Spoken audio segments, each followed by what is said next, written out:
75 ലക്ഷം രൂപ തട്ടിയെടുത്തു എന്ന പരാതിയിൽ കോൺഗ്രസ് എസ് ജില്ലാ വൈസ് പ്രസിഡന്റിനെതിരെ കേസെടുത്തു. രമ്യ ഷിയാസിനെതിരെയാണ് ചേരാനല്ലൂർ പോലീസ് വഞ്ചനയ്ക്ക് കുറ്റം ആരോപിച്ച് കേസെടുത്തിരിക്കുന്നത്. 15ലധികം പരാതികളാണ് രമ്യ ഷിയാസിനെതിരെ ലഭിച്ചത്. എഫ്ഐആറിൻ്റെ പകർപ്പും 24-ന് കിട്ടി. എസ് ശ്യാംകുമാർ വിവരങ്ങളുമായി ടെലിഫോണിൽ ചേരുന്നു. പറയൂ ശ്യാംകുമാർ. SKN കഴിഞ്ഞ ദിവസമാണ് രമ്യ ഷിയാസിനെതിരായിട്ട് ചേരാനല്ലൂർ പോലീസിൽ തട്ടിപ്പുമായി ബന്ധപ്പെട്ട് നിരവധി പേർ പരാതിയുമായി എത്തിയത്.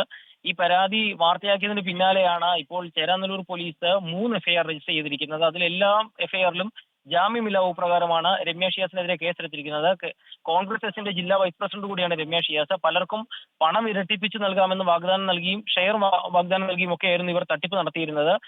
ആദ്യഘട്ടത്തിൽ ചേരാനല്ലൂർ പോലീസ് കേസെടുക്കാനും തയ്യാറായിരുന്നില്ല. വാർത്തകൾ വന്നതോടെയാണ് കേസെടുത്തത്. ഏതായാലും ഇപ്പോൾ ജാമ്യമില്ലാ പ്രകാരം കേസെടുത്തിരിക്കുന്നു. പ്രതി ഒളിവിലാണെന്നുള്ള വിവരമാണ് ചേരാനല്ലൂർ പോലീസ് നൽകുന്നത്. Okay, thank you. 24 അഞ്ചിന്റെ വജ്രത്തിളക്കം.